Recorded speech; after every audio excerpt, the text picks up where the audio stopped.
L'acteur, distributeur, réalisateur, producteur, Ebenezer Kebombia Mintumba est l'invité et il dit tout. Cinéma camerounais entre professionnalisme et amateurisme, enquête exclusive. Comment se fabrique une web-série? Nous avons suivi la légende et les filles, backstage à suivre. Un téléspectateur nous parle de sa chanson préférée, le Yamo à voir. Kopo et Gonsimapan à la rencontre d'une personnalité qui nous parle de ses préférences culturelles. Yayato à tous. Yayato à tous, Yayato de ce jour prend la route de Douala où nous allons à la rencontre d'un invité qui a pu se faire un nom dans le monde du cinéma. Histoire de rallier Douala, je vous laisse avec cette immersion dans le monde de la production du web-série La Légende et ses filles. Comment se construit une web-série? C'est dans Backstage que signent Jacques Ekwa, Christian Boadier, Alain Belsingon et Alain Nagui Essono. Bon voyage à vous, bon voyage à nous.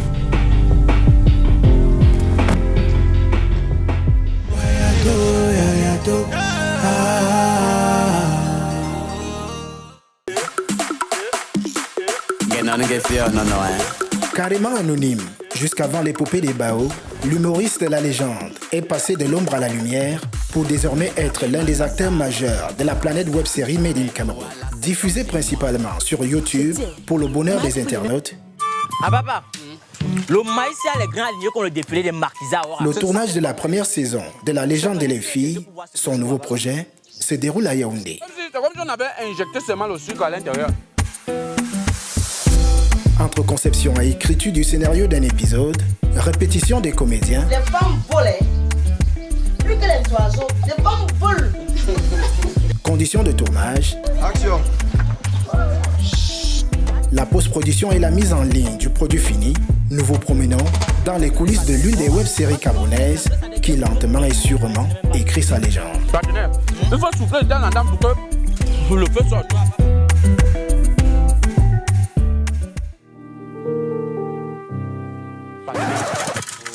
Tu vois ce que je vois? Oui, je vois. Ton maïs fait seulement c'est pourtant à l'intérieur, c'est même pas. Je parle de voir, pas entendre, partenaire. Ça, c'est un extrait de Les voleurs de maïs, le 28e volet de la saga La Légende et les filles, dont nous avons suivi la gestation de bout en bout. Chacune de leurs vidéos engrange en moyenne 30 000 vues par semaine sur YouTube pour un cumul de 15 700 abonnés. La Légende et les filles, c'est une équipe homogène composée de 3 techniciens et 5 comédiens. Pour comprendre la recette utilisée pour fabriquer un épisode de cette web-série, nous décidons de suivre les protagonistes. 14h57. Mercredi, veille de tournage. René Mboussi Aboya, alias La Légende, nous convie dans son lieu de service, la faculté des sciences de l'éducation de l'université de Yaoundé 1, où il occupe le poste de chef de bureau de l'orientation. Avec lui, on a disséqué les différentes étapes de la fabrication d'un épisode de sa web-série. Étape numéro 1, la conception et l'écriture du scénario. Puisqu'on crée toujours un groupe WhatsApp pour la web-série, on discute de l'idée dans le groupe, on adopte l'idée. À partir de l'idée arrêtée, lui-même le scénariste se charge de transformer le texte en dialogue. Chacun donne une idée, on dit non, ceci n'est pas bien, telle idée peut être bonne, ceci est assez fun, on peut travailler dessus. Concernant justement l'épisode Les voleurs de maïs, Pour demain, je crois que nous sommes en train de discuter depuis peut-être 4 jours et on arrive à se décider. Ce n'est que tout à l'heure là qu'on a eu l'idée qu'on recherchait, du moins on a ressenti qu'il y aura du fun. Pendant que je suis en train de scénariser, j'ai eu à Tanganali devoir s'assurer par exemple du matériel là, pour le tournage. Donc, comme par exemple là demain, ce qu'on va tourner, il va nous falloir beaucoup d'accessoires. Donc automatiquement, il faudrait déjà dès aujourd'hui, on commence à prévoir tout ça. Puisque l'essentiel du travail de préparation se fait à travers le forum WhatsApp de la troupe, la distribution des rôles obéit aussi à la même logique. Généralement, lorsque j'ai fini d'écrire le scénario, je balance dans le groupe avec la distribution de chacun. Là, je viens juste d'envoyer le scénario à tous. Et s'il y a un comédien qui ne trouve pas l'attitude qu'il devra adopter à chaque réplique, alors on va en discuter. Pour faire un point sur les décors et accessoires de tournage, le scénariste fait un briefing par téléphone avec la comédienne Diane Nama, l'hôte du tournage de cet épisode. Ça va, petite folle? Ouais, demain c'est chez toi qu'on tourne. Ça veut dire que tu dois préparer tout et tu dois recevoir le groupe. Oui, déjà on aura besoin de, je sais pas trop. Soit on va acheter les maïs frais au marché et puis on va juste le simuler dans un champ. Soit tu nous trouves si vous avez vous-même un champ de maïs à côté parce qu'on en aura besoin.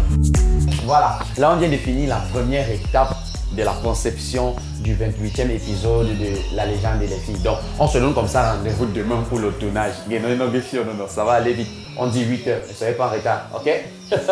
Bye bye.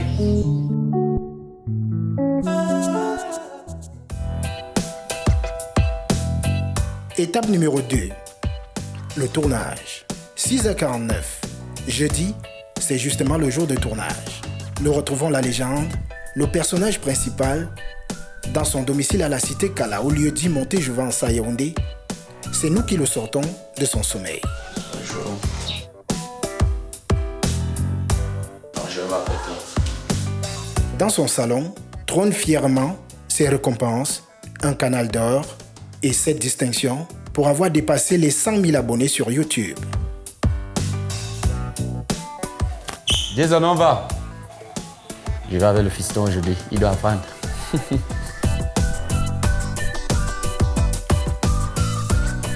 7h24, il quitte son domicile accompagné de son fils Jason, qui l'initie peu à peu dans cet univers artistique.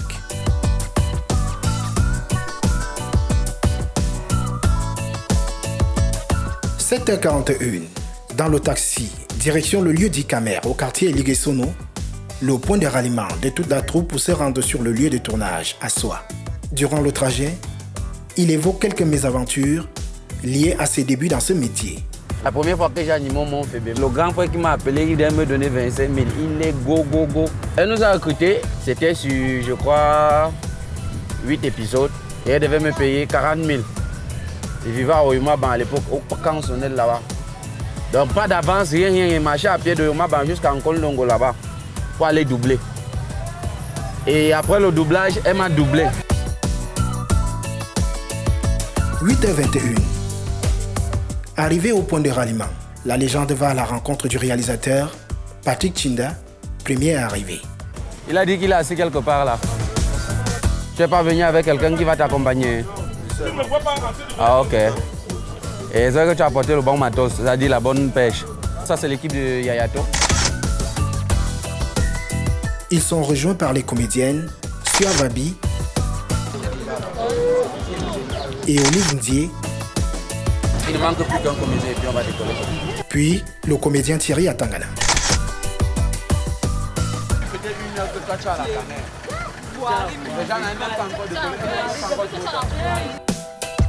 Ensemble, le petit groupe embarque dans un car de transport en commun, direction la ville universitaire de Soa.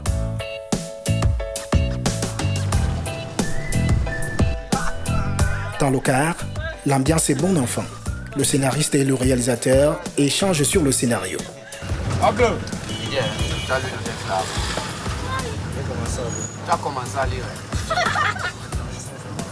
Vous avez fait toute une journée de tournage un jour. Vous en avez pu, la première fois, on est revenu, c'était pour dire 2 phrases.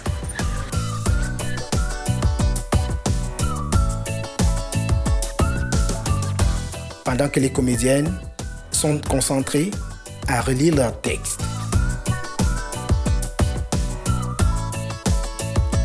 9h23. Arrivé dans la ville de Soa, le petit groupe se rend sur le site de tournage à pied.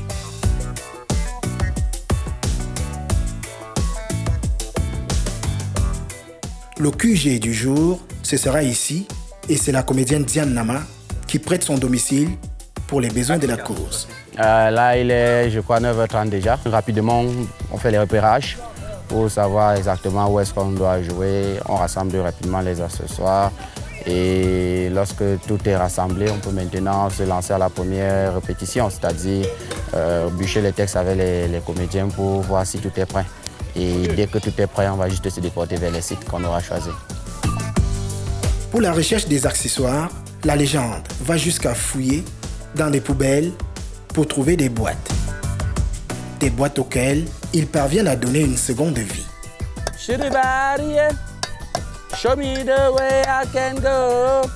Shiribari, show me the way.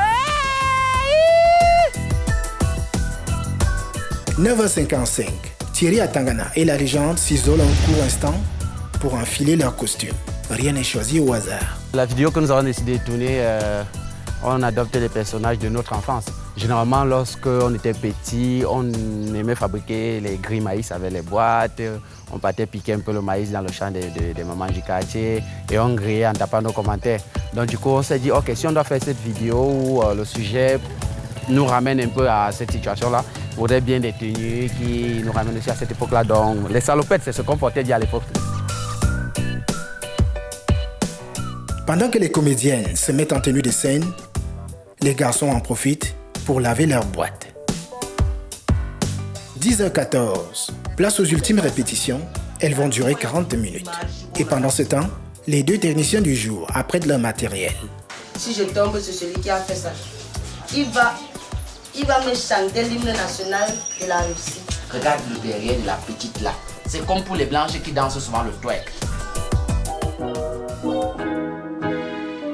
Le petit groupe peut alors se déporter vers un champ de maïs, repéré non loin de leur quartier général.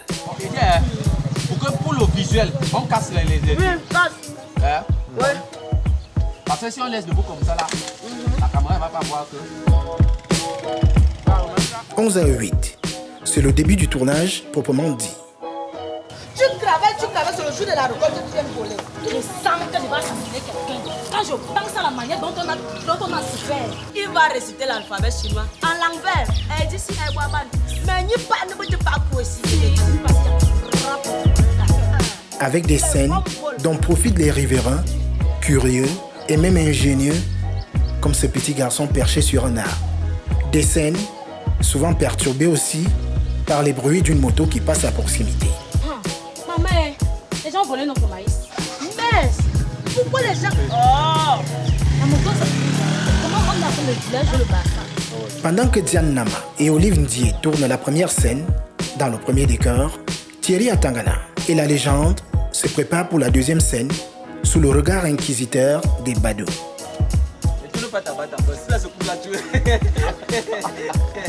Oh, c'est un vieux goût. 11h34, fin du tournage de la première scène, puis 10 minutes après, c'est le tournage de la deuxième scène, et pendant ce temps, les autres profitent de relire les dialogues de la troisième scène du scénario qui se joue à répétition, mais aussi en plusieurs plans et prises, avec 3 minutes de pause, le temps d'un changement de batterie dans la caméra.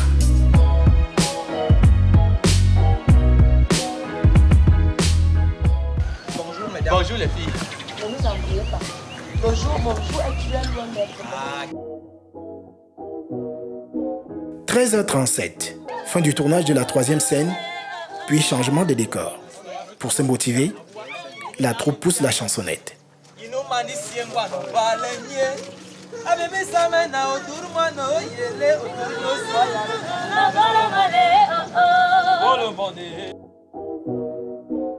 Pour la quatrième et dernière scène, retour au chant.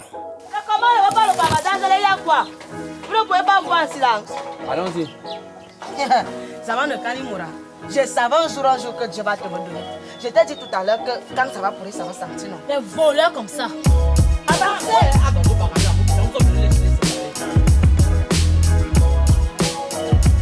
Puis, fin du tournage. Tout est bien qui finit bien, mais c'est Olive Ndié qui va prendre un coup.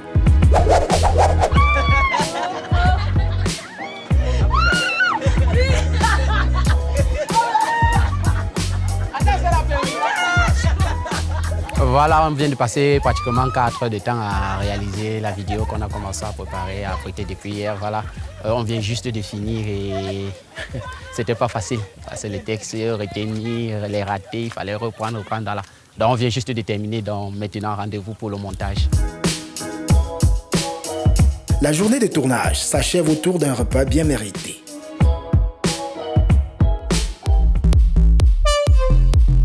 Étape numéro 3, la post-production et la diffusion. 7h07, mardi de la semaine d'après. Malgré une pluie matinale, nous retrouvons le réalisateur de la web-série chez lui au quartier Somba Yaoundé. Patrick Chinda, dont la signature des œuvres porte le pseudonyme de Chins, s'occupe aussi du montage des différentes vidéos. Justement, il est en train de peaufiner la vidéo avant de lancer le rendu. Généralement, je monte la nuit et je peux monter parfois à 4, 5 du matin. Et pour cette vidéo, la vidéo fait 12 minutes, ça m'a pris 2 jours en fait. On est à la dernière étape et là, j'ai fini le montage.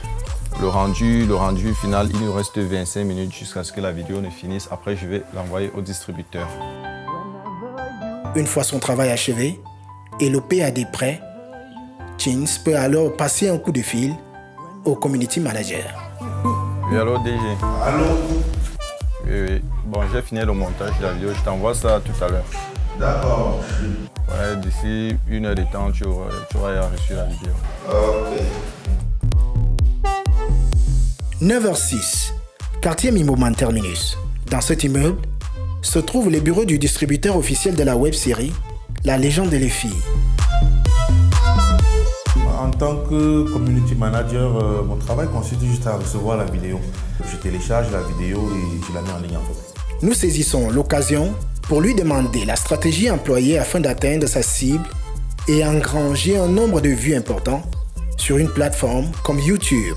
YouTube est un univers difficile quand on ne le maîtrise pas et facile quand on le maîtrise. Voilà. Donc, quand tu travailles avec un community manager, c'est quelqu'un qui maîtrise les rouages et toutes les techniques de YouTube. Voilà. Parce que YouTube, c'est 2 choses. Il faut avoir de l'audience et il faut se faire de l'argent. On se retrouve en train de faire pour le moment entre 200 et 250 000 le mois. Travailler pour avoir de l'audience demande une technique. Et fabriquer de l'argent sur YouTube, c'est une autre technique. Quand la chaîne a déjà pris, la chaîne a décollé, parfois on arrête ses boostages. Tu peux mettre une vidéo en ligne et tu cibles par exemple là où tu veux la vidéo soit le plus regardée. La vidéo est en train d'être postée. 17h. Comme tous les mardis, la vidéo est en ligne pour le plaisir des internautes comme Cathy, que nous retrouvons dans son salon au quartier Mimboman à Yaoundé. Visiblement, c'est une internaute passionnée de ses délires à la camerounaise qui semble d'ailleurs se régaler et en demande. Calme-toi. Pourquoi je dois me calmer? Ça se voit qu'ils sont en train de se foutre de notre gueule. Gueule de loup, gueule de chien. Merci Alain Nagui et Sono, Jacques Ekwa, Christian Boadier, Alain Belsingon pour ce beau reportage.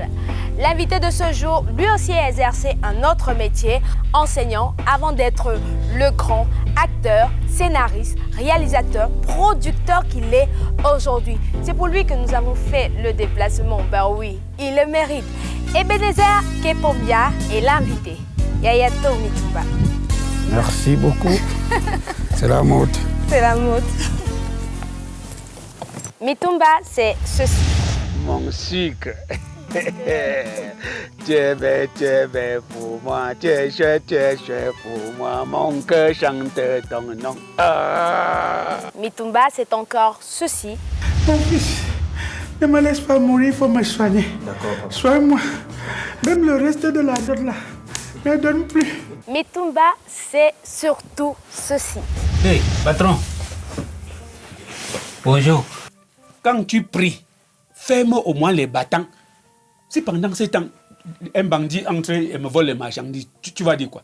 On va commencer tout de suite avec une question qui vous concerne directement. Vous êtes né le 29 mai 1970 à Bazou. Département du Ndé. Parlez de vos parents, vous avez des frères et sœurs? Je suis né dans un foyer polygamique. Ok. Voilà, mon père avait 2 épouses. Avec beaucoup d'enfants. Voilà. Et je suis le benjamin de ma mère. Malheureusement, mes 2 parents sont déjà décédés. Tu veux quoi? Je veux quoi comment? Mitouba, ce n'est pas ma semaine. Qu'est-ce que tu fais là-dedans? Bon, attends-moi demain. Alors, vous-même, vous êtes marié, vous avez des enfants? 17 ans aujourd'hui que je me suis marié. Comment votre femme arrive-t-elle à gérer les différentes rumeurs qui vous concernent? Écoutez, elle me connaît bien et encore que je ne lui cache rien. Quand c'est les ragots, nous-mêmes, on rit de ces ragots. Voilà. Et en plus, elle respecte mon métier. Elle sait que je suis un homme populaire. Est-ce que les rumeurs qui ont couru quelque temps sur la toile sur votre paternité concernant, je ne veux pas citer le nom, mais est-ce que cette rumeur a été fondée? Non, c'était pas fondé. Je ne sais pas ce sur quoi les gens se sont appuyés pour m'attribuer une paternité qui n'était pas la mienne. Je suis un homme responsable, donc si je pose un acte, je l'assume. Voilà. Tant que je n'assume pas, c'est que je ne l'ai pas fait. Si ma femme est au courant que j'ai offert une plantation à une fille, hey! Hey. C'est vraiment difficile de sortir avec l'homme de truie. Le sujet qui va suivre va beaucoup vous intéresser parce qu'il parle de cinéma. Alors, le cinéma, à ses heures de gloire, semble surfer entre amateurisme et professionnalisme, entre qualité et quantité. Nous avons essayé de comprendre. C'est une enquête exclusive de Sonia Omboudou, Christian Boadier, Lionel Messi, Alain Belsingon et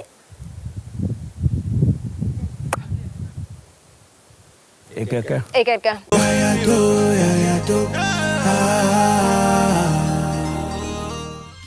L'industrie cinématographique représente environ 0,8% du produit intérieur brut de l'État et génère un peu plus de 340 000 emplois chaque année. Une contribution non négligeable qui dénote de l'importance et du poids de ce secteur d'activité dans l'économie française. Plus proche de nous au Nigeria, le cinéma représente 1,2% du PIB et pèse environ 3,4 milliards d'euros chaque année. En francs CFA, ça fait 2000 milliards d'apports dans l'économie nigériane. Au Cameroun, de telles statistiques sont à ce jour indisponibles. Ce n'est pourtant pas faute d'avoir essayé. Seulement, du fait de son évolution, le cinéma camerounais est encore loin d'avoir un impact quantifiable sur la vie et l'économie du pays, même s'il est visible. Une situation qui découle d'un fait, le cinéma au Cameroun est encore loin des standards et normes internationaux. La faute à une navigation quasiment à vue entre professionnalisme et amateurisme. De ses prémices dans les années 1960 à nos jours, difficile même pour les acteurs de ce secteur de dire formellement si oui ou non le cinéma camerounais est en évolution ou en régression. Par rapport à nos aînés, je pense que nous on a régressé alors que nous aujourd'hui, on a des moyens de production qui sont beaucoup plus légers.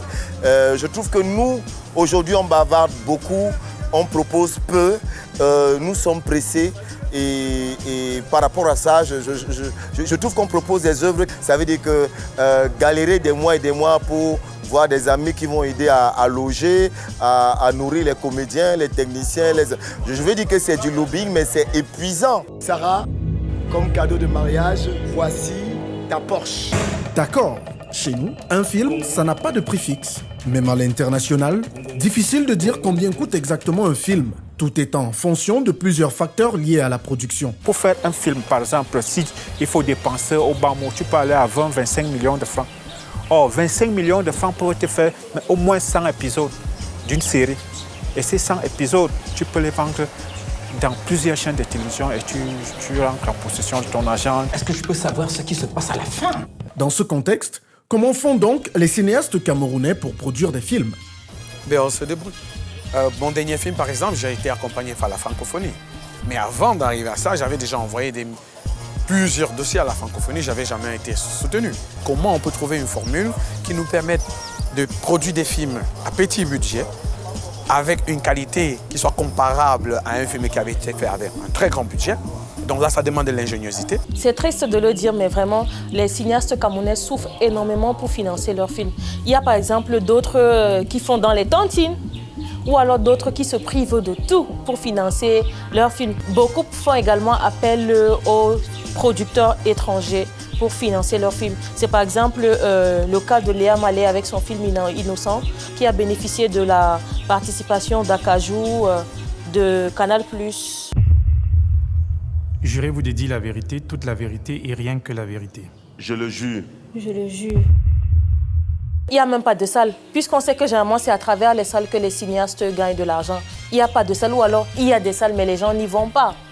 Donc c'est vraiment très compliqué pour les cinéastes camerounais. Je ne suis pas sûre que quelqu'un puisse dire qu'il est entré en possession de l'argent qu'il a investi lors de la production de son film. Peut-être Tamak. Sauf que popularité ne veut pas dire argent. Les secrets de l'amour, c'est un financement de fonds propres. Et je travaille sur ce film depuis 4 ans. J'ai dépensé de l'argent pour chercher du financement que je n'ai jamais eu. J'ai quand même eu une très modeste dotation de la part du ministère de la Culture, mais qui ne m'a même pas permis de faire la préparation de la série. L'État camerounais soutient le cinéma à la mesure de ses moyens. J'entends les cinéastes dire qu'on pourrait faire plus. Je suis d'accord avec eux, on peut toujours faire plus.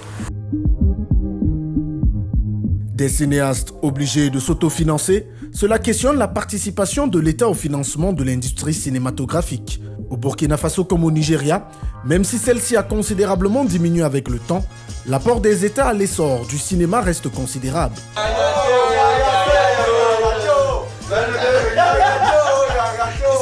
Au Cameroun, il existe bien une direction de la cinématographie au ministère des Arts et de la Culture, le MINAC. Et l'État met à la disposition de l'industrie culturelle dans son ensemble une enveloppe de 1 milliard de francs CFA chaque année, qui continue de se plaindre. Nous sommes dans un pays où on se dit, bon ok, la culture ça peut attendre, résolvons d'abord les vrais problèmes. Toutes les grandes nations dans le monde ont investi dans le cinéma. Parce que derrière le cinéma, qui est le 7e art, il y a beaucoup d'art. Il y a le tourisme, il y a la mode, il y a tellement de choses. La direction de la cinématographie essaye de coordonner l'action de la production cinématographique. Elle n'a même pas un budget pour soutenir ce cinéma. Ailleurs, ils font comment? Ailleurs, il y a des budgets, il y a des attentes et il y a des programmes bien circonscrits et des visions bien précises pour y arriver. Ici, on n'en a pas. Ici, on batifole, on surfe sur le politique. L'État intervient en donnant du matériel de production à certains cinéastes et en mettant à la disposition une salle de projection des avant-premières. Donc, d'une manière ou d'une autre, l'État camerounais soutient le cinéma à la mesure de ses moyens. La direction du cinéma au Sénégal aujourd'hui dispose d'environ 2 à 3 milliards de francs CFA pour faire du cinéma. Et ce cinéma aujourd'hui est compétitif, il remporte des prix et il attire de la sympathie du monde. Parce que le cinéma irrigue, c'est tout un système. J'entends les cinéastes dire qu'on pourrait faire plus. Je suis d'accord avec eux, on peut toujours faire plus. Je pense que ça ne devrait même pas être surprenant quand on regarde un peu quel est le budget du ministère de la Culture. Et on distribue 1 million à tout le monde. Quand tu donnes 1 million à un gars qui veut faire un film de 26 millions, par exemple, je ne sais pas vraiment comment ça peut l'aider. Et deux fois, les 1 million, ça peut juste payer une résidence d'écriture. Ou alors boire les bières parce que finalement, l'argent n'aura servi à rien. Au lieu de faire ça, c'était peut-être plus intéressant, et ça ne concerne que moi, de financer peut-être 4 ou 5 films par an. Nettoie-moi tout ça. Oui, chef. Tout est propagande. Qu'on le veuille ou pas, c'est ça. Les États-Unis ne font que ça. Tu regardes un film et à la fin, tu dis « Oh, j'ai envie d'être américain ». Arrêtez de croire que c'est le hasard. Hey, recule là-bas! Voleur. Difficile alors pour les producteurs et cinéastes camerounais de se mouvoir et de proposer des produits de qualité. On en appelle alors tantôt au sens du professionnalisme des uns et des autres ou à une plus grande implication des mécènes et autres entreprises publiques et parapubliques qui pourraient soutenir de façon durable le cinéma camerounais. C'est l'affaire de tout le monde. Parce que ailleurs, je prends le cas du Nigeria. L'équipe finance les films au Nigeria, ce sont les pasteurs. Le Nigeria seulement, pour ne citer que le Nigeria. Vous dites quantité parce qu'on produit déjà combien? Here is the pot. L'exemple qui symbolise véritablement ça, c'est quelqu'un comme Kipombia. Voilà. Pour moi, c'est le self-made man parfait. C'est l'exemple qui illustre vraiment... j'ai la chair de poule quand j'en parle, quoi. Parce que ce mec... Attends, moi, je ne regardais pas. Au début, les choses, je ne regardais pas parce que pour moi, ça paraissait un peu, voilà, trop tiré par les cheveux, il y avait trop de trucs. Mais au fil du temps, tu commences à te dire, à regarder... Donc, de production en production. Mais le gars atteint un niveau... il atteint un niveau où tu es bien obligé de te dire, mais... À partir de quel moment il a commencé à être aussi bon? Et pour moi, Ebenezer Kepombia, c'est une success story. Et qu'est-ce que je vais faire dans ta chambre? Ça veut dire que ma fille est retenue en otage par ton ami Moustapha? Au Cameroun, les professionnels trouvent des moyens à leur niveau et parfois par des appels internationaux, par des conventions internationales pour pouvoir faire du cinéma. Les amateurs, eux, ils se font financer par des amis, par la famille. Tu crois que tu es où ici là? Pour sortir de l'ornière, plusieurs solutions sont mises en avant. La formation est la base. Parce que même si on donne tous les financements, si vous n'êtes pas formé, vous ferez quoi avec? Il faut des infrastructures qui vont aider à la rentabilité, c'est-à-dire qu'à la distribution. Si vous tombez sur quelqu'un qui dit « Ok, si je mets mon argent dedans, comment je rentre dans mes sous ?» Si vous ne savez pas quoi dire, c'est mort. Tu fais un scénario tout seul dans ta chambre. Tu ne le fais lire à personne. Tu es convaincu que tu es un génie. Tu es un génie tant que tu es dans ta chambre. Franchis la porte et tu vas te rendre compte que peut-être tu es le dernier.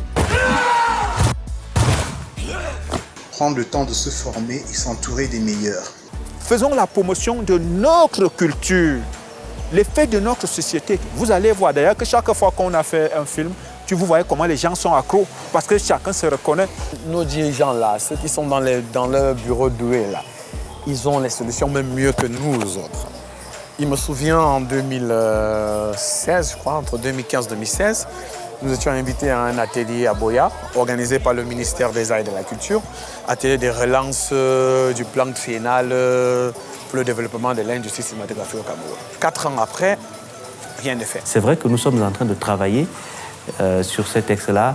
Les cinéastes doivent être un peu plus patients parce que la temporalité de l'État n'est pas nécessairement la temporalité des professionnels. La meilleure solution, en fin de compte, c'est de se cogner le nez et de se relever à chaque fois. Le cinéma, c'est un pilier de développement. Senghor parlait du 4e pilier de développement pour la culture et le cinéma en fait partie. C'est un secteur très porteur. Il faut aussi que les pouvoirs publics pensent à soutenir le secteur. Peut-être à dire par exemple que instruire la CRTV de diffuser un tel quota de films camerounais ou alors les chaînes de télévision même de diffuser un tel quota de films camerounais ou alors de les acheter, de les coproduire aussi.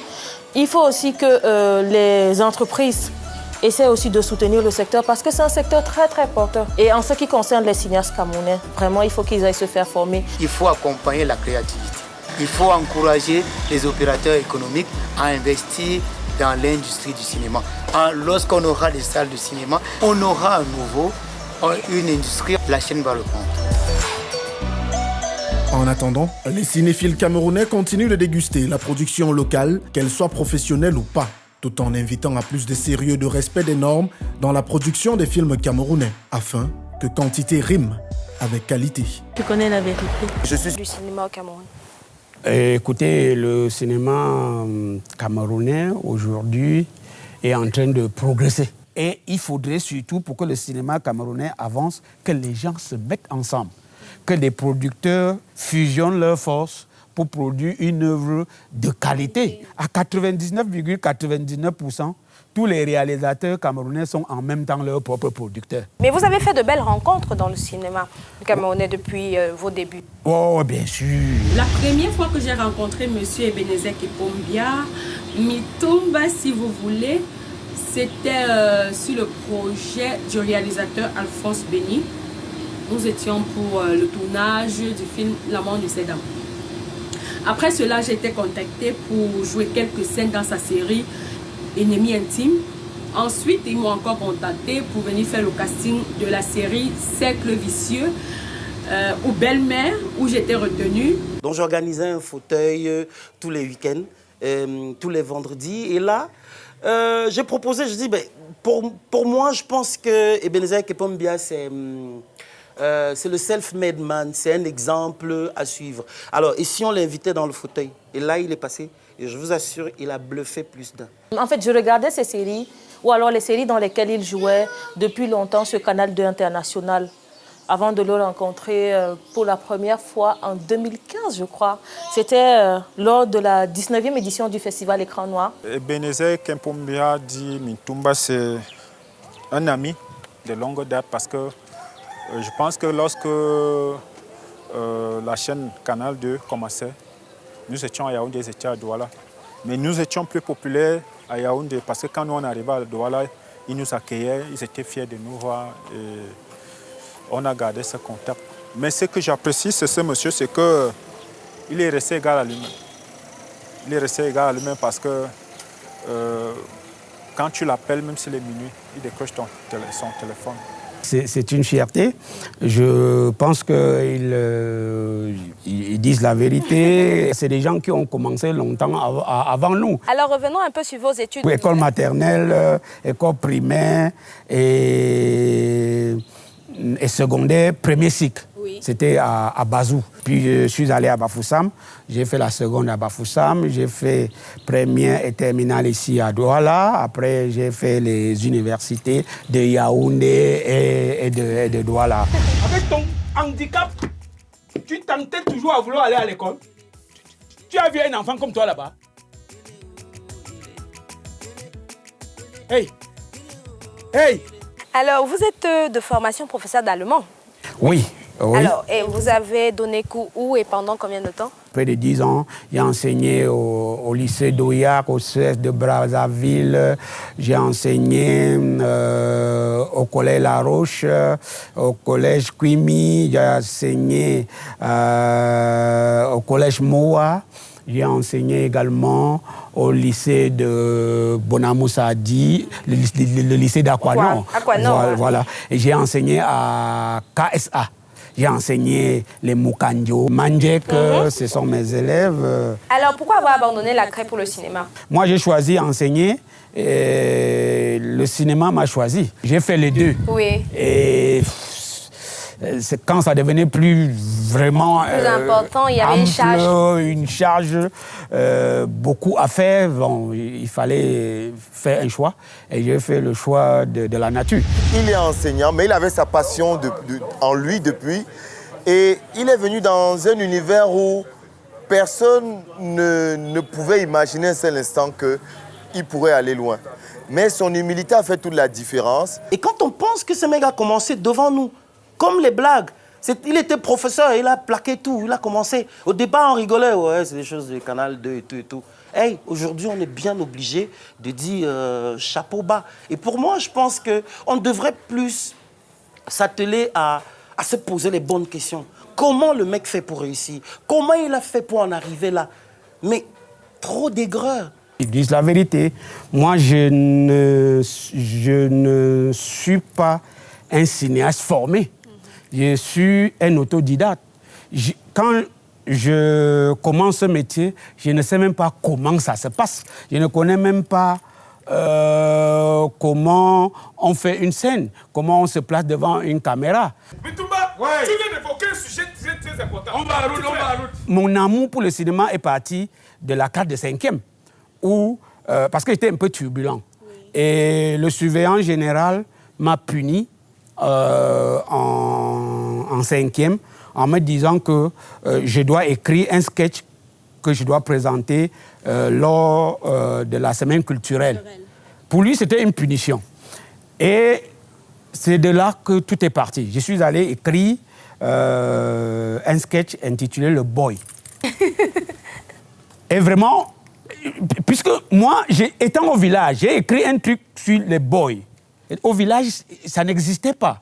Je me suis demandé d'où m'est venue cette idée. Parce qu'en réalité, je n'avais jamais vu quelqu'un travailler dans la maison je dis travailler comme boy ou bien ménager ou quoi que ce soit. Mais j'ai dû faire par imagination. À partir de cet instant, j'ai commencé à écrire. Je me rapprochais de ceux qui connaissaient. Oui. Par moments, les gens me critiquent. Je dis, s'ils savent d'où je viens. Mitumba ne sort pas d'une école de cinéma. Mitumba, c'est un autodidacte, c'est quelqu'un qui s'est battu lui-même, qui s'est battu tout seul. Et il n'y a que l'amour du métier qui l'a guidé. Et il n'a jamais prétendu qu'il connaissait beaucoup. Il n'a jamais été, je ne sais pas moi quoi, la personne ressource, je ne sais pas moi de quoi, ni dans des grands festivals. Mais comme on dit bien, le Seigneur aime beaucoup les humbles. Et il a élevé Ebenezer petit à petit. Et Ebenezer s'est imposé aujourd'hui devant les grands, sinon devant les plus grands. En tout cas, pour moi, sa grandeur vient surtout de son humilité et de sa détermination à produire toujours un contenu de plus en plus intéressant. De vos parties, oui, surtout qu'en 2000, sans vous couper, en 2000, le Sadignan, ça fait longtemps. Ouais, tu sais, je voyage beaucoup, hein. Le masochiste. Je vais payer la tomate de combien? Les condiments de combien? Je vais préparer quoi avec 500 francs? Tu es obligé de mettre la tomate dans la nourriture. Les terroristes. Qu'est-ce qu'il y a, Souka? Tonga, voilà la tête de la chèvre que je calcule que quelqu'un vient de porter. Oui, Saint-Valentin, voilà, bah, surtout ça c'était mon kiff en 2000. Chérie, et tout ça, c'est quand on a lancé les déballeurs. Ils sont là pour tout déballer. C'est-à-dire, Canal 2 est venu, je veux dire quoi, réveiller ce génie-là en nous. C'est-à-dire nous donner la possibilité de vous exprimer à grande échelle. Parce que quand on commence, quand je commence à regarder des petits sketchs des autres, des Fingon, Tralala, Tagne, Condom, et Doudoua qui ont commencé avant nous. Voilà, et je regarde, je dis, mais ça, c'est ce que je sais faire. Bon, et j'avais écrit étant à l'université. Donc, je suis donc allé à Canal 2 et je leur ai dit que j'ai écrit des scénarios. Et je veux quelqu'un pour les réaliser. C'est comme ça que je m'en vais voir mon petit frère Big Mop, qui lui était déjà comédien avant. Hein. Voilà, quand moi j'enseignais. Et Big Mop, lui, il est venu avec Ntonga. Ntonga a fait venir Pétrole. Et j'ai appelé Dovi Kendo, elle était occupée. Elle m'a envoyé Anas. Anas est venu avec Caro. C'est comme ça qu'on se regroupe pour lancer les déballeurs. Et dès qu'on lance notre premier film de déballeur, c'était La vie dans les mini-cités.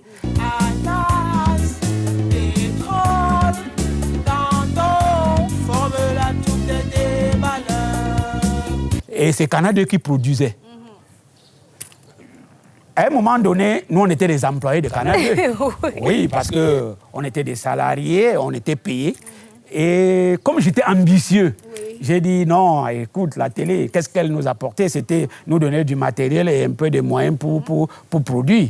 Il fallait que je trouve moi-même les moyens pour produire. Je suis allé donc demander à M. Tchatoué je lui ai demandé s'il peut me permettre de mettre en DVD les films qui sont diffusés déjà à la télé. Il m'a dit que ça ne me pose aucun problème. Dès que je les ai déjà diffusés, ça ne me sert plus à rien. C'est de là qu'est parti mon bonheur, si je peux ainsi dire. Parce que j'ai fabriqué des DVD, j'ai réuni les acteurs, les déballeurs. J'ai dit, nous allons vendre ces DVD et avoir notre argent. On a déposé ces DVD dans des supermarchés et ça ne passait pas. Après 1 ou 2 mois, ça ne donnait rien. Et j'ai dit, les gars, il faut qu'on les vende nous-mêmes. J'ai fait tous les marchés du Cameroun. De l'ouest jusqu'à... Je suis arrivé à N'Djamena. Carrément.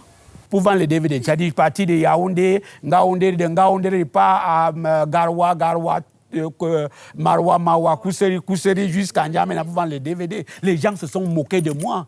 Parce que j'étais déjà populaire. C'était à l'époque où on diffusait Foyer polygamique. J'étais une méga star. Quand j'arrivais dans les marchés, les gens criaient de partout. On dit, mais comment une star peut venir lui-même vendre les DVD sur le marché? On m'insultait, mais j'avais mes objectifs. Je voulais avoir des moyens pour acheter mes propres matériels de production. Et pendant 3 ans, j'ai écumé les marchés et les bureaux. Et je me suis trouvé les moyens pour m'acheter le matériel. Et j'ai acheté mon matériel de production. Et je suis allé dire à M. Tchatoué que, patron, maintenant je ne suis plus ton employé. Hein. Maintenant c'est de patron à patron. Voilà, maintenant je produis moi-même et je viens te voir. Lui, il était content. Il a gardé le cap jusqu'à aujourd'hui. Il a persévéré et vraiment, Mintouba, je n'ai jamais eu l'occasion pour te le dire et te tirer un coup de chapeau. Parce qu'ils sont rares comme toi, qui sont restés, qui ont persévéré et qui aujourd'hui peuvent gagner les ressources du cinéma. Courage, félicitations. En 2005, Le conjoint d'autrui. Ça, c'était notre première série. Les gens ont cru que ma première série, c'était Foyer polygamique. Non, c'était Le conjoint d'autrui. Tu m'as déjà vu avec une femme? Je marche avec toi. Après Le conjoint d'autrui, on a même fait Les marabouts. Tu peux bâtir ta fortune en tuant mon enfant? Map. Si l'enfant la meurt, si l'enfant la meurt, tu vas manger son cadavre. Le diplômé africain, on a fait ça. C'est après que on a fait la série qui nous a rendu populaires, Foyer polygamique. Déjà rentré. Ah, dis donc. Tu me vois déjà, tu me demandes si je suis rentré. Je ne suis pas rentré. En 2013, vous êtes ton doigt dans Cercle Vicieux. On a même coupé son sexe. Alors en 2014, on a La Belle-Mère. Mon fils n'est pas votre vache à lait que vous allez sucer n'importe comment. 2016, vous avez la série Reine Blanche. Reine Blanche, oui. Ah, cette série. Ah, oui, oui. Cette série. Oui, la série. Un gros déjeuner. Tu dis petit déjeuner. Un peu. J'avais fait un nom, patron. Cette série, vous allez dire, je cite, je suis le premier Camerounais à faire diffuser une série en espagnol au Mexique. Le marché, ce n'est pas le Cameroun. Au Cameroun, les chaînes de télévision n'achètent pas. Il faut se dire la vérité. Ici, ils n'achètent pas ces chaînes de télévision camerounaises. Vous ne nous encouragez pas du tout. Bon, si il n'y avait pas à l'extérieur, c'est qu'on ne fait plus ce métier. Donc j'ai compris qu'il fallait se rendre dans des marchés et il fallait trouver les marchés. En tant que producteur, il faut savoir même où est-ce qu'il y a les marchés de films. C'est pour ça que Internet nous aide beaucoup. Et pour parler de la Reine Blanche, je suis allé au MIP à Cannes, ce qui est un grand marché de films. Là-bas, vous allez trouver près de 1500 diffuseurs, c'est-à-dire exploitants de contenu audiovisuel de toutes les langues possibles. Donc c'est au MIP que j'ai rencontré la télévision mexicaine. Dans leur plan, ils n'avaient pas mis un contenu africain. Voilà, je suis venu et je leur ai parlé de la Reine Blanche. Je sens chaud, tu peux me pousser dehors, je veux prendre de l'air. D'accord.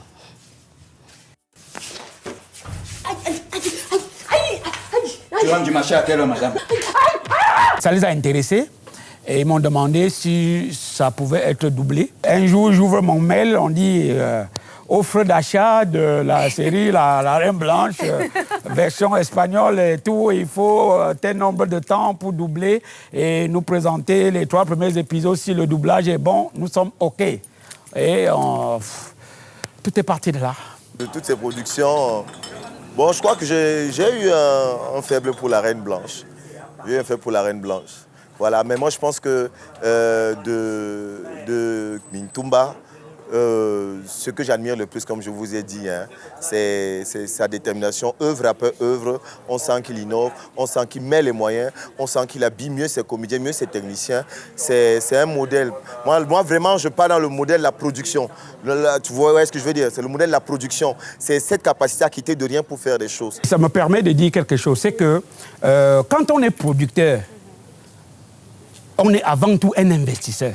Et c'est ça le gros souci qu'on a avec les cinéastes camerounais. C'est que, je vous ai expliqué tout à l'heure que 99,99% des producteurs sont en même temps réalisateurs. Le réalisateur, lui, travaille avec passion. Lui veut faire une belle œuvre qui va intéresser, qui va plaire aux gens. Oui, c'est beau. Et la malchance, c'est qu'il porte en même temps la casquette de producteur. Or, le producteur, ce n'est pas un passionné, c'est un calculateur. Tu étais à ta boutique pour vendre avant d'arriver ici. Alors que tu sais très bien qu'il est interdit aux notables de travailler ce jour. Majesté, je n'étais pas moi à la boutique. Et en 2018, vous continuez toujours avec le succès, vous suit. Hein? On a Abiba qui arrive en 2018. Vous êtes... Non, le succès ne me suit pas. C'est moi qui suis le succès. Vous comprenez? Parce que je travaille dur. Je travaille dur pour avoir le succès. C'est moi qui suis le succès. Lui, il ne me suit pas. Il faut écouter les critiques. J'aime les critiques. Je suis parfois surpris. Par moments, les gens m'appellent pour me demander « Est-ce que tu dors ?» La façon qu'on t'insulte sur les réseaux sociaux, là. Je dis... C'est quand on m'insulte là que je me sens très bien. Un an plus tard, nous sommes en 2019, vous gardez le même nom, Messanga. Oh oui. Dans votre nouvelle série Otage d'amour. Je ne pourrais l'accepter. Jamais, jamais, jamais, jamais. Ce ne serait avec personne d'autre. Qui est en lice pour les talons de la série du cinquantenaire FESPACO. Ah oui. Je le dis avec un pincement au cœur. Moi, par exemple, j'ai été un peu déçue de sa série Otage d'amour. Ça m'a tellement fait mal parce que Mitumba aujourd'hui est le porte-étendard du Cameroun en ce qui concerne la série. Et c'était très désagréable de lire autant de commentaires sur les pages de A+, où on insultait tout le Cameroun entier parce que quand on parle de série, c'est Mitumba qu'on voit. Et quand on voit Mitumba, on pense au Cameroun et tout. Donc, j'étais vraiment choquée. Mais bon, ce que je lui suggère pour l'avenir, c'est vraiment de s'entourer de personnes très, très qualifiées. Parce qu'il est le porte-étendard de la série au Cameroun. C'est trop facile de critiquer sans regarder les efforts. Je veux dire, il y a les costumes, il y a les décors, il y a les accessoires. Mais attends, je veux dire que c'était un moment où toute l'Afrique, sur le plan international, était rivée vers cette chaîne en plein confinement. Et il a porté le Cameroun très haut. La série Otage d'amour, bien sûr, a fait beaucoup bavarder les gens, en bien comme en mal. Et moi, j'aime ça. J'aime ça parce que, écoutez, quand vous faites une œuvre et qu'à la fin de l'œuvre, tout le monde vous dit que c'est bien, il faut vous poser des questions. Elle sait pas que tu te maries? Toi aussi. Comment voudrais-tu que je lui dise une telle chose? Je fais partie des porte-étendards du drapeau camerounais en ce qui concerne les séries. Et du coup, on ne doit pas faire n'importe quoi. Oui. Mais je vais vous dire que Otage d'amour n'est pas n'importe quoi. Si la chaîne l'a acheté, ce n'est pas une chaîne bête. Vous comprenez? Donc, et si déjà, j'annonce ici qu'il y a déjà 3 chaînes nationales africaines qui vont prendre Otage d'amour. Donc ça va aller au Mali, ça va aller au Burkina. Et bien sûr, ça va aller en Guinée-Conakry. Bon, vous comprenez que quelle autre œuvre arrive à avoir autant de critiques et être en même temps aussi vendu? Vous comprenez? Ça me plairait que les gens aiment mes œuvres et que j'ai de l'argent en plus. Oui. Ça ne me déplairait pas que les gens détestent mes œuvres et que j'ai l'argent. Alors, nous allons continuer avec une autre rubrique de notre émission, le Yamo. Alors, à chaque édition de Yayato, un téléspectateur est tiré au sort pour nous parler de sa chanson préférée. Qui a été tiré au sort? Quelle est sa chanson préférée? Réponse tout de suite. Yayato, Yayato,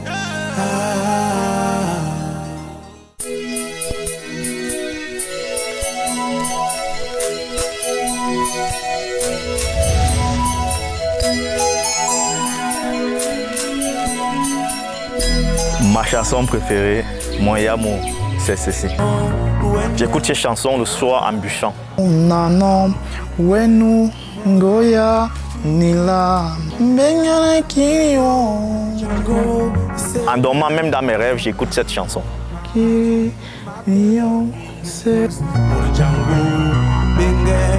Le matin, je me réveille avec cette chanson. Quand je chope avant le go school, c'est avec cette chanson.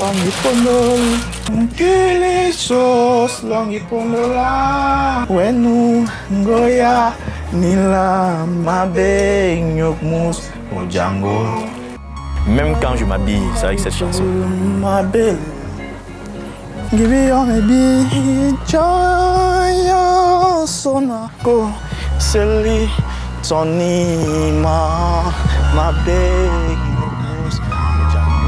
Quand je suis dans le taxi pour lancer au school, c'est avec cette chanson.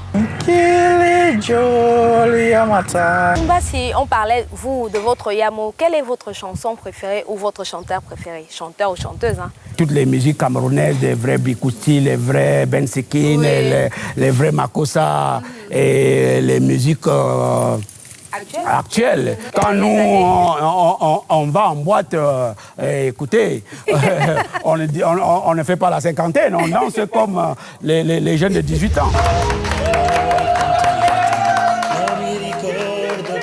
Alors, vous avez déclaré « Je suis le seul Camerounais aujourd'hui dont au moins une série est diffusée dans tous les pays francophones, sauf le Tchad », avez-vous dit? Non, après, il n'y a plus le Tchad. Le Tchad est entré dans la danse. Au moins une de mes œuvres a déjà été diffusée dans tous les pays francophones d'Afrique. Voilà, j'en suis fier. Je suis autant populaire hors du Cameroun qu'au Cameroun, même à l'extérieur, en France, au Canada, aux États-Unis et tout, dans la communauté. Je ne dis pas que je suis populaire chez les Blancs, eux, ils ne me connaissent pas. Hein. Dans la communauté africaine, je suis très connu parce que je bouscule. C'est parce que vous bousculez que vous faites beaucoup de séries que des films ou des... Mon souhait, c'est de faire des séries et de faire des longs métrages aussi. Mais le long métrage au Cameroun, de nos jours, ne rapporte pas grand-chose. Je veux l'argent. Moi, je suis un quincailler, je vends. Si les gens n'achètent pas, ils vont faire comment? Ça fait depuis 3 semaines, je n'ai même pas vendu 100 francs dans la quincaillerie. Et tellement votre travail il a été bien fait qu'il vous a valu une participation dans Ma Grande Famille. A+ cherchait un programme, cherchait une série qui pouvait fédérer à peu près tous les pays qui regardaient. Alors ils ont pensé à Ma Famille. Et Ma Famille, c'était déjà un peu obsolète. Même pour remonter les bandes, on ne retrouvait pas. Alors ils ont pensé à produire un truc qui s'appellerait Ma Grande Famille. Et pour les personnes qui devaient jouer dans cette série, ça devait être les personnes les plus populaires. Vous voyez un peu? Et c'est comme ça que Mintumba a été choisi pour jouer dans Ma Grande Famille, pour représenter, si on peut dire, le Cameroun. Vous comprenez? Ça veut dire que pendant que nous, ici, on est en train de voir un gars qu'on dit peu crédible, il y a des gens ailleurs qui respectent et voient le travail qu'il fait. Je vais vous dire, jusqu'au jour d'aujourd'hui, c'est peut-être le seul producteur camerounais qui vend des programmes dans toute l'Afrique. Il vend les programmes même au-delà, en dehors de l'Afrique. Il n'y a pas un seul producteur camerounais qui réussit à le faire pour le moment. Je pèse mes mots. Vous dites que oui, quelqu'un a de la boue en main, mais sauf qu'il vend de la boue au prix d'or. Et toi qui as de l'or en main, tu n'arrives même pas à le vendre au prix de la boue. C'est curieux, non? On devrait se poser des bonnes questions. On est là dans nos petites guéguerres, nos petits trucs. Ça compte pas. Et c'est pour ça que le mec, il avance. Il est résolument moderne. Il va en Amérique, il va partout vendre ses programmes. Mais nous, on est là toujours en train de... Au lieu de se dire, gars, tu fais comment? Gars, la prochaine fois, tiens ma main, on part. Et puis il a du culot. Vous voyez, il a un culot que... Mais on ne peut que respecter ça. Pensez à faire doubler des films en espagnol, en d'autres langues, pour trouver d'autres marchés. Je veux dire qu'il a des qualités qui manquent à nous, beaucoup de cinéastes aujourd'hui. Vous voyez? Il bouscule les lignes. Et puis derrière lui, il fait quand même tourner la machine. Et je vous dis encore, en termes de production, moi, je n'arrive pas à payer mes comédiens et mes techniciens. Je peux dire aujourd'hui, à tout casser, que c'est... Alors, on va encore bavarder, mais pour moi, c'est le seul. Mintumba, c'est le seul qui régulièrement paye très bien ses comédiens et ses techniciens. Voilà, j'ai des leçons à prendre de Mintumba. Il a beaucoup d'estime pour vous. Hein? Oui, écoutez, c'est parce que c'est quelqu'un qui comprend le milieu artistique. Vous comprenez? Il y a une guerre entre les théoriciens, et entre ceux qui ont été formés dans de grandes écoles et nous autres qui nous sommes formés sur du tas. Vous comprenez? Donc, je pense que ce que nous on produit, c'est de la boue, comme l'a mentionné. Voilà. Sauf que c'est cette boue que nous on vend au prix d'or. C'est cette boue qui a permis que je sois partout connu en Afrique. Bon, ça fait problème. Je les comprends aussi. Ils ont passé des années à se faire former, mais on oublie que l'art est avant tout un don. Avant que je ne me spécialise dans les séries, on a fait avec Canal 2 presque 30 films.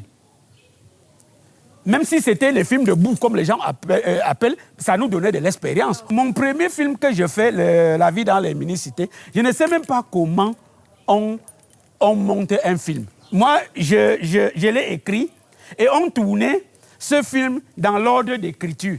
Mintumba doit quitter sa maison, aller au marché. Et on va filmer Mintumba chez lui. Nous, on courait encore au marché le filmer et on rentrait encore le filmer quand il rentre, alors qu'on pouvait faire tout ça chez lui avant d'aller au marché. Je veux le riz, une boîte de riz pour 100 francs, le bonga de 100 francs, et la tomate de 50. N'ayons pas peur des chiffres Oui. et faisons un peu rêver la jeunesse. Aujourd'hui, vous pouvez estimer que le cinéma ou le film vous a rapporté combien de... J'ai près de 17 trophées chez moi. Et maintenant, en termes d'argent? En termes d'argent, écoutez, aujourd'hui, je ne suis pas un misérable. Mitouba, il a toujours un niveau de vie supérieur à celui de ses collaborateurs, de ceux avec qui il a commencé. C'est normal. Déjà, moi, en commençant, ceux avec qui je commençais, ils n'étaient que des comédiens. Dès le départ, on n'était pas déjà au même niveau. J'étais enseignant. En plus, eux, tous ceux avec qui j'ai commencé en tant que comédien, n'étaient que des comédiens.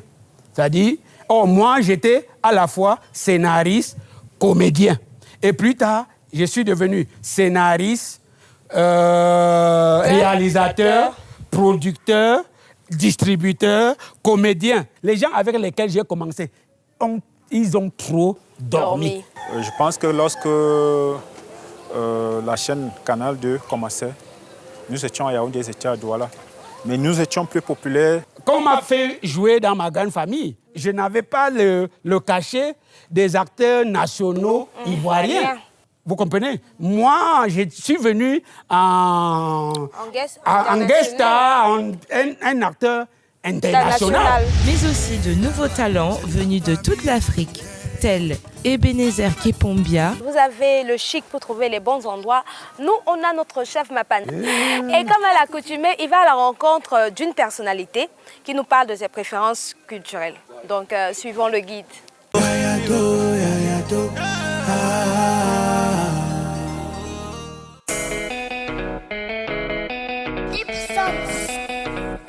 Mola, je Wanda, je m'étonne que dans nos ways de francophones, constant les gens raisonnent bien le French que les tonnes. Ils speak avec des mots comme des bizico. Bienvenue dans ma Copo Mobile. Bienvenue dans les Mapan de Copo. Je vous amène chez un autre bic aujourd'hui. Un bic, c'est trop dit. C'est même un tonton. Lui, c'est un maître. Il n'est pas maître de conférence. Il n'est pas maître, il est avocat, qu'il défend les gens. Il n'est même pas maître de karaté parce que je ne sais pas s'il est fort. Mais il y a un domaine où il est fort et c'est pour ça qu'il est le maître là-bas. C'est la cuisine. Donc trêve de bavardage, d'abord trop parler donne faim. En route pour chez mon tonton dans un nouveau Mapan, en vous faisant écouter mon bon son de l'heure signé Omega. Chouba, écoutez le cri.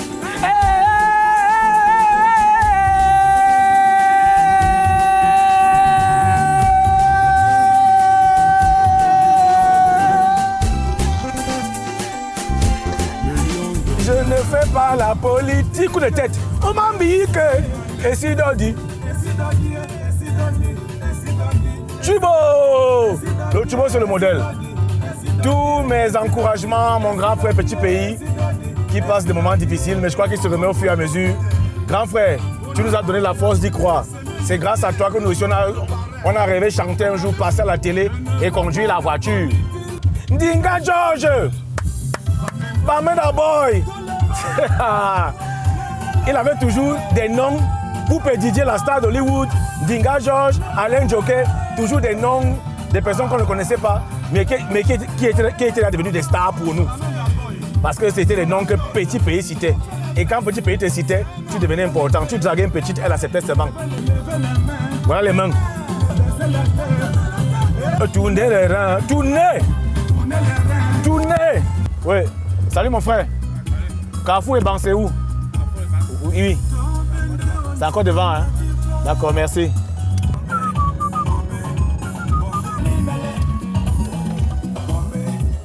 C'est Carrefour et Ban ici?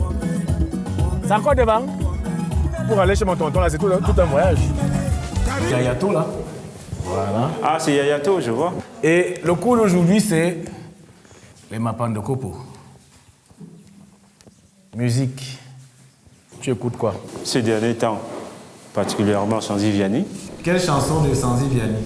Goulia.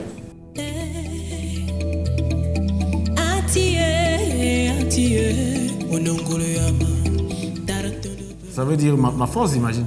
Oui. Pourquoi Ngoliam? Il y a une sorte de métissage entre cette espèce de musique qui devient une musique du monde sur un thème qui est complètement gospel. Et je me retrouve là-dedans maintenant en ce moment en particulier où je commence à trouver que l'année 2020 aura duré énormément à cause de tout ce que nous avons subi. Et j'ai peur de cette année.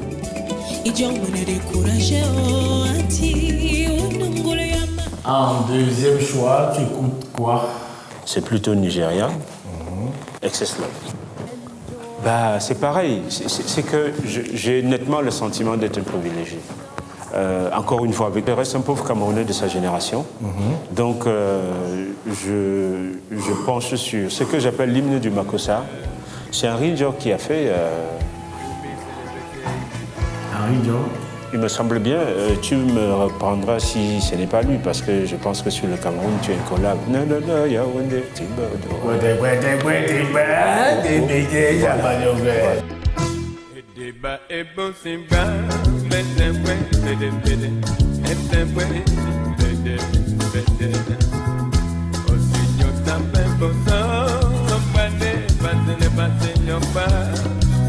Hey.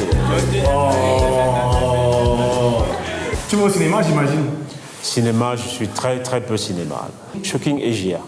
Il devait faire son travail de journaliste en restant en même temps occidental.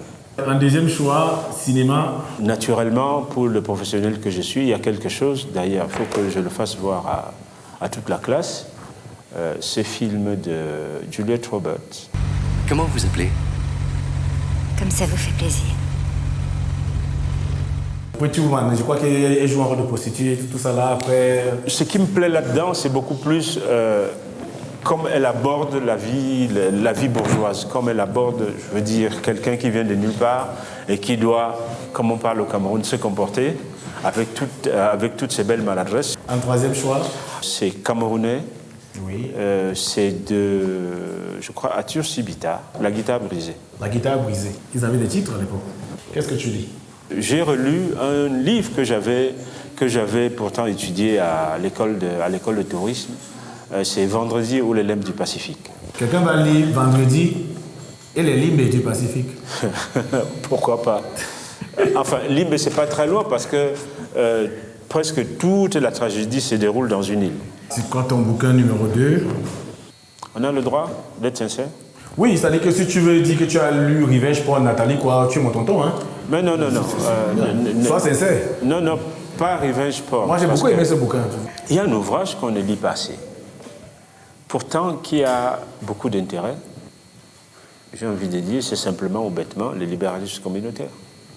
J'étais soupçonné dessus. Le libéralisme communautaire du président Mvondo, non, Biyabi Mvondo. Paul, c'est quoi le deuxième prénom du président? Barthélemy. Le dernier bouquin que tu as le dernier bouquin, c'est celui que nous lisons tous les jours. La Bible? Oui. Tu as dit qu'on doit être sincère, non? Sincèrement, quand moi je venais chez toi, je savais que je vais choper. Le coup a même déjà volé, pour ainsi dire. Parce que c'était jusqu'à midi. Monsieur a dit volé. Monsieur est de son monde.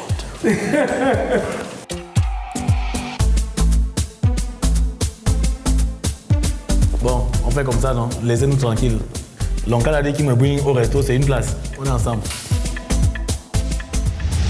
De votre belle carrière, quel est le meilleur souvenir et le pire? C'est même un peu banal, c'est qu'un jour, quand je vendais mes CD, quand les gens se moquaient de moi là et tout, je suis allé au marché de Bafoussam, marché à Bafoussam pour vendre mes DVD.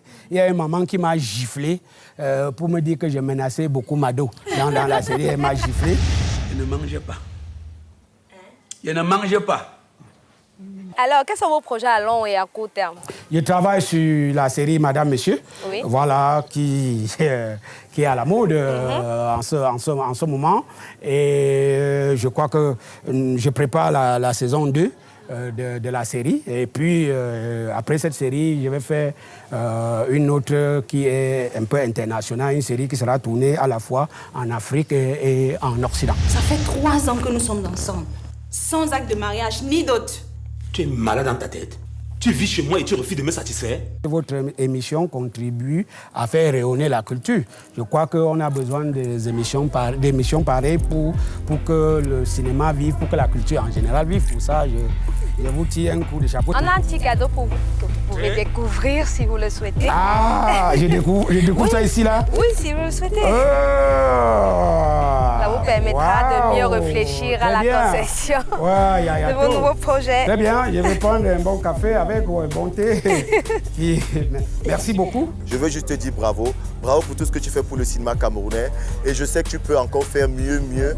Et je te dis merci. Merci parce que tu es un modèle pour nous.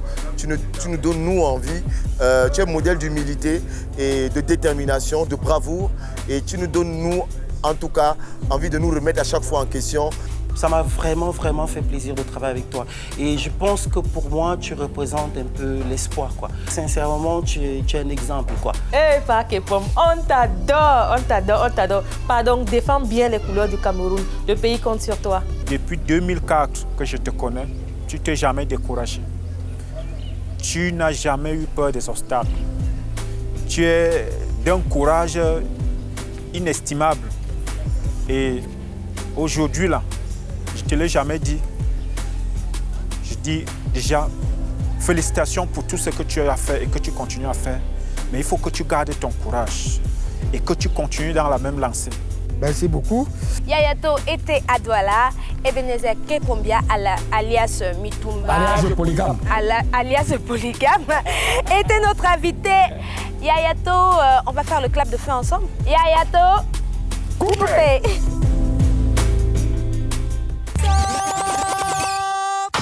C'est fini. Mission est finie, ouais.